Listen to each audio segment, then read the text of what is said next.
วันนี้ก็สิไทยเบิ่งคนในขอไก่เบิ่งเด้อนี่เด้อเบิ่งขอไก่เบิ่งในไก่ไอ้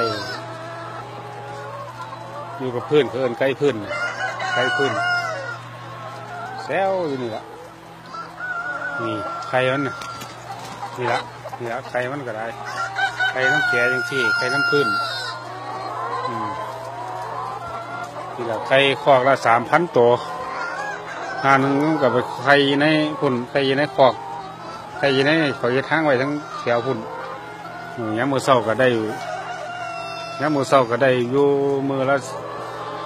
30 แผงรวมเบิดกับเฮา2 เฮาเนี่ย85